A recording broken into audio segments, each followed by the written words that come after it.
Hello नमस्कार दोस्तों, आसना YouTube channel पर आपका फिर से एक बार धमाकेदार स्वागत है। आज हम आपको निषेचन क्या होता है और कितने प्रकार का होता है, क्या होता है निषेचन, इसके सारे बारे में बताएंगे। और आशा है आप सब लोग ठीक होंगे।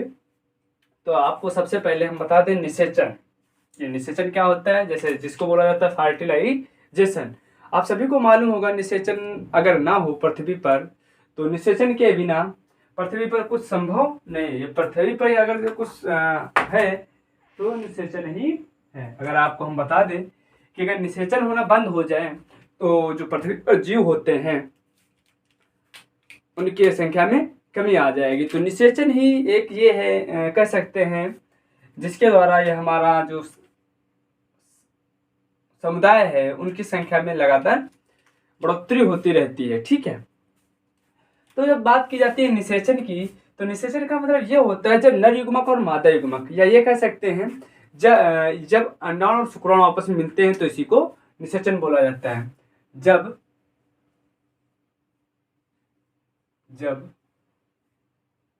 अंडाणु और शुक्राणु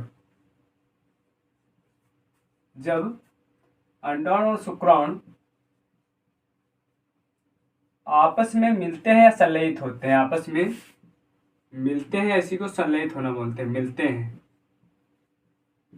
मिलते हैं तो इसे ही क्या बोला जाता है, तो इसे ही निषेचन कहा जाता है। ठीक है। जब आपस में अंडाणु और शुक्राणु आपस में मिलते हैं तो इसे ही क्या बोला जाता है, निषेचन कहा जाता है। आपको इधर बता दें हम, जैसे ये नर है और ये मादा, सभी लोग मालूम है। अब अगर हम बात करेंगे नर, जो नर होते हैं, नरों में शुक्राणु बनते हैं। क्या बनते हैं? शुक्राणु। और मादा में क्या बनते हैं? अंडाणु। मादा में अंडाणु बनते हैं। एक बात तो ये सभी को मालूम होगी कि शुक्राणुओं का निर्माण कहाँ पे होता है। जो नर होते हैं उनमें शुक्राणु कहाँ बनते हैं, बताओ भाई। जो शुक्राणु होते हैं ये मानव के वर्षण में बनते हैं। कहाँ बनते हैं? वर्षण में। और वर्षण कितने मानव में पाए जाते हैं? तो एक जोड़ी पाए जाते हैं। कितने पाए जाते हैं? एक जोड़ी पाए जाते हैं। ठीक, वर्षणों में बनते हैं। इन्हीं को बोला जाता है नर युग्मक,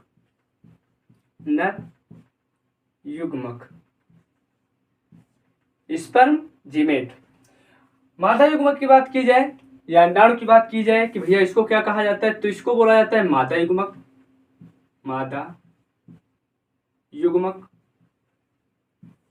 इसको बोला जाता है मादा युग्मक। और ये बता दें, ये अंडाणु कहाँ बनते हैं, तो अंडाशय में। मादा के अंडाशय में इन अंडाणुओं का निर्माण होता है। तो इन अंडाशय की संख्या कितनी होती है? इनकी भी संख्या एक जोड़ी यानी 2 होती है। ये ठीक। अब बात आती है नर युग्मक और मादा युग्मक। नर में नर युग्मक, मादा में मादा युग्मक मिलते हैं। अब इसके बाद में इनमें होता है आपस में ये मिलते हैं। ये दोनों क्या होता है? आपस में मिलते हैं।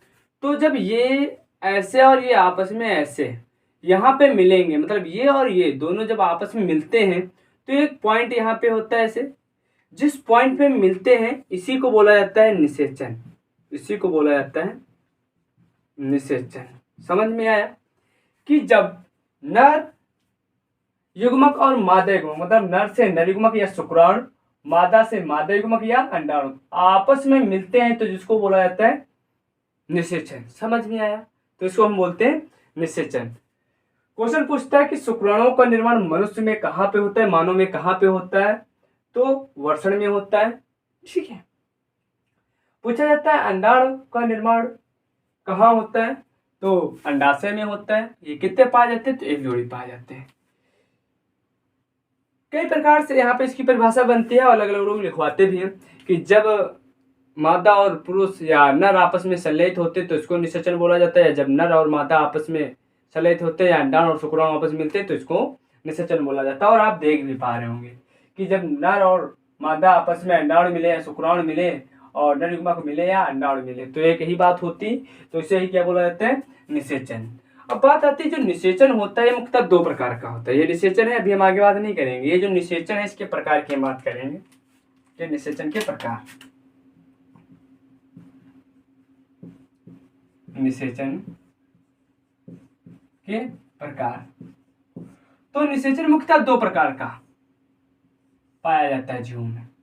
जीवों में जो निषेचन होता है वो मुख्यतः कितने प्रकार का पाया जाता है? दो प्रकार का पाया जाता है। तो जीवों में जो निषेचन होता है वो मुख्यतः दो प्रकार का, एक पाया जाता है अंतः शोषण और एक पाया जाता है बाह्य शोषण। एक होता है, अरे यार क्या बात कर रहे हैं, शोषण की बात करने लगे। एक होता है बाह्य निषेचन, एक होता है बाह्य निषेचन और एक होता है आंतरिक निषेचन।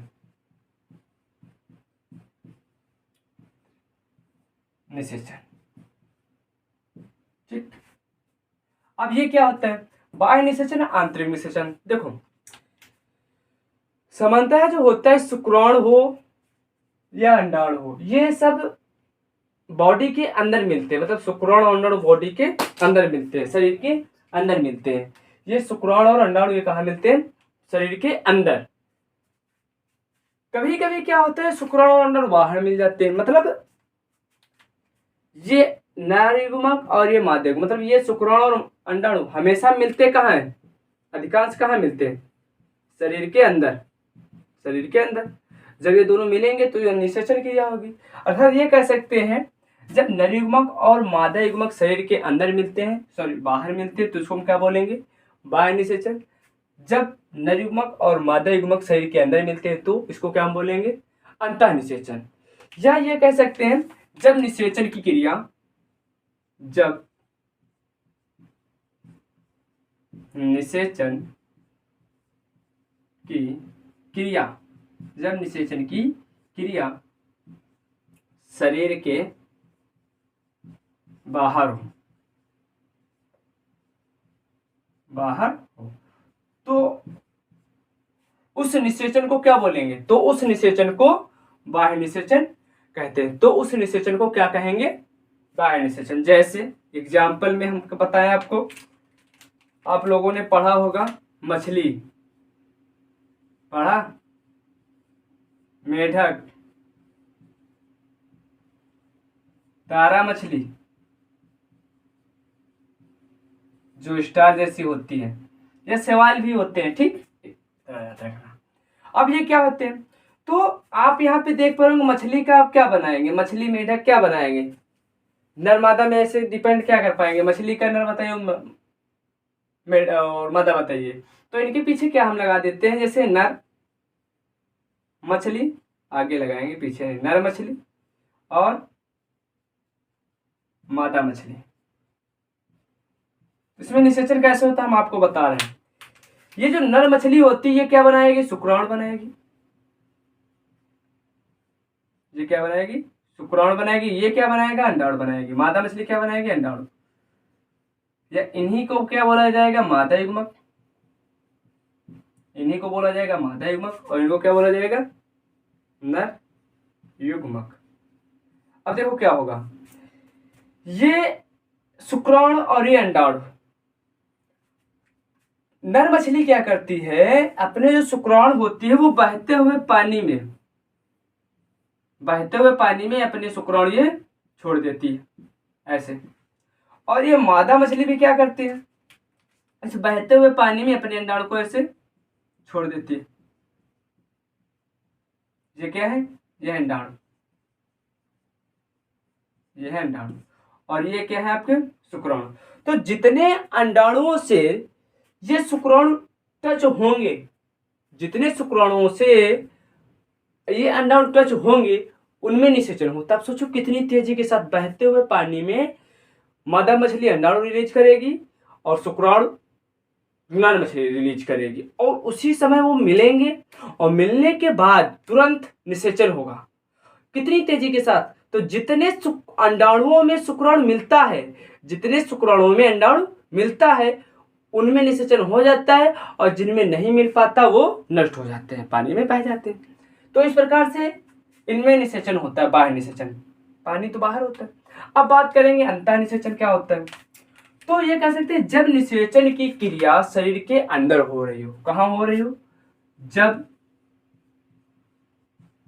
निषेचन की क्रिया, जब निषेचन की क्रिया शरीर के अंदर हो रही हो, जब निषेचन की क्रिया शरीर के अंदर हो रही हो, मतलब जब नर युग्मक और मादा युग्मक मतलब शुक्राणु और अंडाणु कहाँ मिल रहे हो? शरीर के अंदर। और आपको बता दें, हमेशा याद रखिएगा शुक्राणु चल होते, मतलब शुक्राणु ही जाएंगे अंडाणु के पास, अंडाणु कभी शुक्राणु के पास नहीं जाते। अगर कोई पूछ दे इन दो शुक्राणु और अंडाणु में से चल कौन होता है, तो शुक्राणु हमेशा चल होता है। जब निषेचन की क्रिया शरीर के कहाँ अंदर हो रही हो, तो उसको हम क्या बोलेंगे? तो उस निषेचन को क्या बोलेंगे? उस निषेचन को क्या बोलेंगे? अंतः निषेचन। उसको क्या बोलेंगे? अंतः निषेचन बोलेंगे। अब किसमें पाया जाता है? तो ये कह सकते हैं जितने स्तनधारी जीव पाए जाते हैं, स्तनधारी जितने मतलब पृथ्वी पर पाए जाने वाले वे सभी जीव जो अपनी संतानों को दूध पिलाते हैं, उनमें कौन सा निषेचन होगा? आंतरिक निषेचन। सरीसृप और पक्षी, मतलब पक्षियों में भी कैसा होता है? आंतरिक निषेचन होता है। स्तनधारी जैसे मनुष्य, कुत्ता, बिल्ली, घोड़ा, हाथी, इन सभी में कैसा होगा? आंतरिक निषेचन। तो अधिकांश जीव जंतुओं में क्या सा निषेचन पाया जाता है? अंतः निषेचन। ठीक। अब आपको बता दें, जो कोई नहीं पढ़ाता है वो हम पढ़ा दें, शुक्राणुओं की संख्या जुड़ने के आधार पर, मतलब शुक्राणुओं की संख्या जुड़ने के आधार पर, तो यहां पे लिख दें शुक्राणुओं की संख्या, शुक्राणुओं की संख्या जुड़ने के आधार पर, शुक्राणुओं की संख्या जुड़ने के आधार पर निषेचन के प्रकार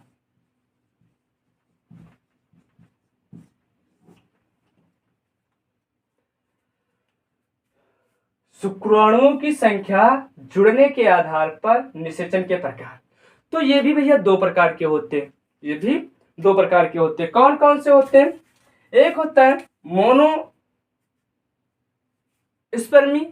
मोनोस्पर्मी, स्पर्म का मतलब शुक्राणु, मोनोस्पर्मी। एक होता है पॉलीस्पर्मी, एक होता है मोनोस्पर्मी,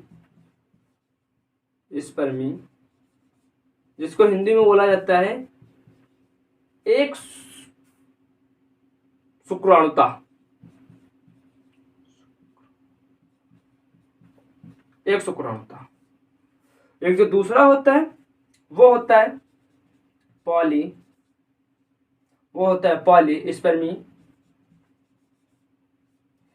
बहु, इसको हिंदी में बोला जाता है बहु शुक्राणुता,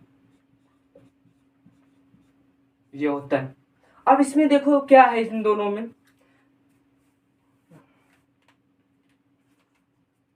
अब इसमें क्या है? जब केवल एक शुक्राणु, जब केवल एक शुक्राणु अंडाणु में भेदता है, मतलब जब केवल, जैसे ये अंडाणु है और इसमें केवल एक शुक्राणु प्रवेश करे, भेद है इसके अंदर, तो ये क्या कहलाएगा? मोनोस्पर्मी। तब ये कहलाता है मोनोस्पर्मी निषेचन। मतलब एक शुक्राणु किसके अंदर गया है? अंडाणु के अंदर। समझ में आया? ठीक। मतलब जब एक जाए पॉलीस्पर्मी का मतलब जब एक अंडाणु से,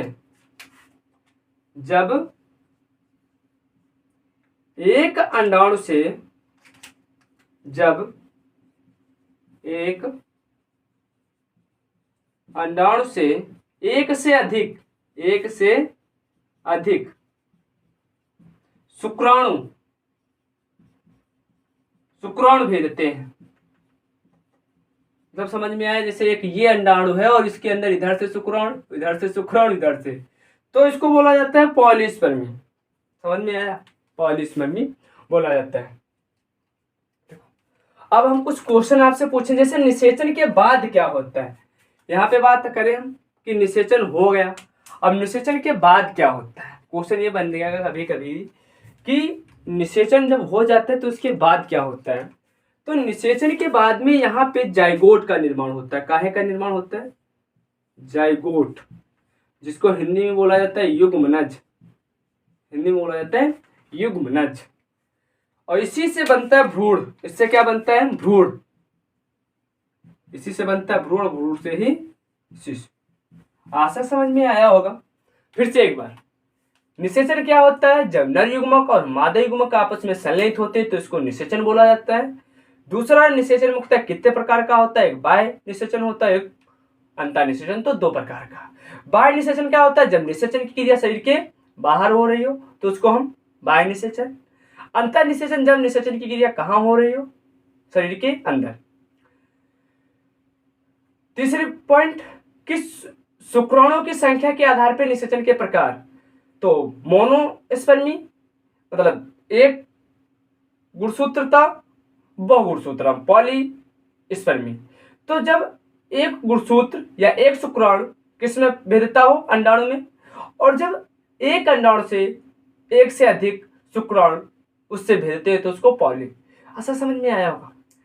और दूसरी बात हमने बताया नेक्स्ट वाली कि जब नर युग्मक और मादा युग्मक मिल जाते हैं तो उसको निषेचन बोला जाता है। निषेचन के बाद में जाइगोट का निर्माण होता है, जाइगोट से ही भ्रूण बनता है और भ्रूण से शिशु का निर्माण होता है। ये भी आपको बता दिया हमने।